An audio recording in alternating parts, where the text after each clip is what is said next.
दोस्तों, बोध गया से गुरु और शिष्य दोनों दोपहर 12 बजे राजगीर के लिए पैदल निकल जाते हैं। जब रास्ता में चलते चलते रात होने लगती है, तब गुरु सोचता है कि कहीं पर एक छोटा सा घर मिल जाए ताकि उस झोपड़ी में रात भर विश्राम किया जाए। तभी दोस्तों जंगल में एक छोटी सी झोपड़ी नजर आती है। तब गुरु और शिष्य दोनों उस झोपड़ी में जाते हैं और झोपड़ी के बाहर जो गेट था वो गेट को बजाते हैं। तब अंदर से एक गरीब वृद्ध व्यक्ति निकलता है। उस वृद्ध व्यक्ति से गुरु और शिष्य दोनों बोलते हैं, हम लोग काफी दूर से पैदल आ रहे हैं और काफी रात होने के कारण जंगल में रुकना सही नहीं है। आज मैं आपके पास रात्रि विश्राम करूंगा। दोस्तों, इस पर वह व्यक्ति बोलता है, अवश्य, आप दोनों अंदर आइए। दोनों को इज्जत पूर्वक वह गरीब व्यक्ति झोपड़ी के अंदर ले जाता है और दोनों के लिए खाने की व्यवस्था करता है और दोनों को सोने के लिए जगह भी देता है। दोस्तों, वह गुरु और शिष्य दोनों सोचता है, ये छोटी सी झोपड़ी टूटा फूटा और इतना अच्छा खाने का व्यवस्था किया, आखिर इसका इनकम का स्रोत क्या है। दोस्तों, इस पर गुरु और शिष्य दोनों उस बुजुर्ग व्यक्ति से पूछते हैं कि आप देखने में गरीब हो लेकिन दिल से बहुत ही अमीर हो और बहुत ही नेक इंसान हो। इस पर वह गरीब व्यक्ति अपने बड़ाई सुनने के बाद जो उनका गुरु जी प्रशंसा किया था, इसके लिए सबसे पहले दोनों को धन्यवाद किया और बोला, हमारा इनकम का स्रोत फिलहाल में बिल्कुल छोटा सा है, जो कि हम एक भैंस रखे हैं और उसका दूध बेचकर और घी बेचकर अपना जिंदगी चलाते हैं। ऐसे तो हमारे पास गांव में सबसे ज्यादा जमीन है, लेकिन वह जमीन बंजर पड़ा हुआ है, वह उपजाऊ नहीं है। तब मैं फिलहाल अपना भैंस का दूध और घी बेचकर ही अपना जीवन यापन करता हूँ। लेकिन दोस्तों, गुरु जी की यह किसान का बात सुनकर कुछ अच्छा नहीं लगा, कुछ समझ में नहीं आया। वह मन ही मन कुछ प्लानिंग बनाने लगे कि इसके पास जब इतना जमीन है, इसे मैं कैसे समझाऊं उस जमीन को उपजाऊ बना सकते हैं। यह मन में सोचकर खाना खाने लगे और खाना खाने के बाद जो गरीब किसान बिस्तर दिया था गुरु और शिष्य के लिए, दोनों रात्रि में सो गए।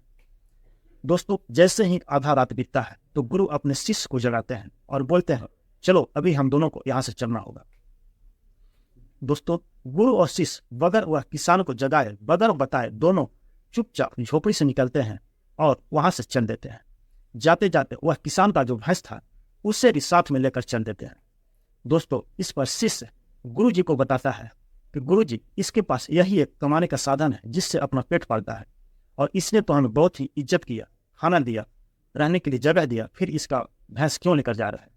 दोस्तों, इस पर वह गुरु मुस्कुराते हुए अपने शिष्य से बोलता है कि आप इस जगह पर 3 से 4 साल बाद दोबारा आना, उसके बाद मुझे बताना कि मैं इस भैंस को क्यों लेकर जा रहा हूं, तब आपको सारी बातें समझ में आ जाएंगी। दोस्तों, फिर भी शिष्य को गुरु जी की बात समझ में नहीं आई। फिर भी गुरु का आदेश होने के बाद उस किसान का भैंस लेकर साथ में चल देता है। दोस्तों, जब सुबह होती है तब वह किसान देखता है कि उसका भैंस बाहर में नहीं है।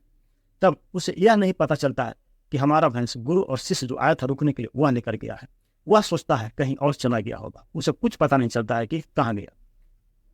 दोस्तों, उसके बाद उस गरीब किसान के पास जीवन यापन करने के लिए, अपना जिंदगी चलाने के लिए इनकम का कोई स्रोत नहीं रह गया था, क्योंकि जो भैंस था वह भी गुरु और शिष्य लेकर चला गया था। दोस्तों, उसके बाद किसान अपना जो बंजर जमीन था उसमें मेहनत करना स्टार्ट करता है और उसे बिल्कुल ही उपजाऊ बना देता है। दोस्तों, 2 से 3 साल के अंदर वो अपने पूरी जमीन को उपजाऊ बना देता है और सभी में खेती लहराने लगता है। दोस्तों, जब गुरु और शिष्य को वहां से गए 3 से 4 साल हो जाता है, तब गुरु अपने शिष्य को याद दिलाता है कि शिष्य, जिस जगह से हमने भैंस लेकर आया था उस जगह पर अब हम दोनों को चलने का समय हो गया है। दोस्तों, शिष्य को अपने गुरु की बात अभी भी कुछ भी समझ में नहीं आ रहा था। फिर भी गुरु गुरु होता है, गुरु का आदेश मानकर दोनों उसी झोपड़ी के पास जाता है। जब उस झोपड़ी के पास जाता है तो देखता है यहाँ पर कोई झोपड़ी नहीं है। जिस जगह पर झोपड़ी था उस जगह पर आलीशान मकान बना हुआ है। दोस्तों, वह शिष्य उस मकान का मालिक से मिलना चाहता था। जब उस मकान का मालिक से मिलने के लिए मकान के नजदीक जाता है, तब उसी आदमी को पाता है जो उस दिन झोपड़ी में देखा था। वह तुरंत पहचान जाता है कि यह वही आदमी है। लेकिन फर्क इतना था कि उस दिन जब मिलने के लिए गया 4 से 5 साल बाद, तो उसका पहनावा ओढ़ावा चेंज था, रहने का तरीका चेंज था। पहले झोपड़ी में रहता था, अभी फर्स्ट क्लास इंसान मकान में रह रहा है और कपड़ा भी चेंज है। दोस्तों, तब वह शिष्य और गुरु दोनों उस किसान से पूछता है कि क्या आपने मुझे पहचाना। इस पर वह किसान बोलता है कि नहीं। तब वह याद दिलाता है कि आपके पास एक समय रात्रि के दौरान हम दोनों मिलकर रुकने के लिए आए थे और आपने हमें बहुत ही सुंदर खाना खिलाया और रहने के लिए जगह भी दिया। तब इस पर वह किसान बोलता है, हाँ हाँ, अभी मुझे याद आ गया। तब किसान बोलता है कि शायद उस दिन आप हमारे झोपड़ी में नहीं आते, आज ही मैं उसी दरिद्रता में भटकते रहता। आप लोग को जाने के बाद पता नहीं मेरा भैंस कहाँ चला गया और मेरे पास जीवन यापन करने के लिए कुछ भी नहीं बचा।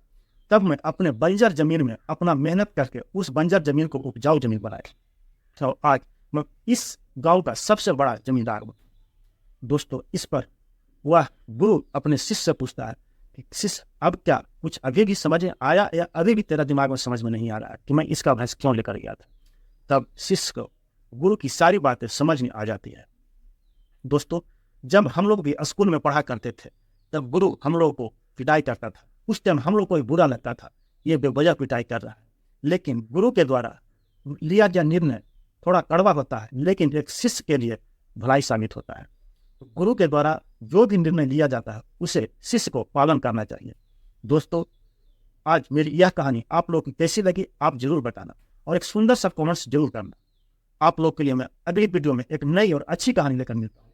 तब तक के लिए नमस्कार।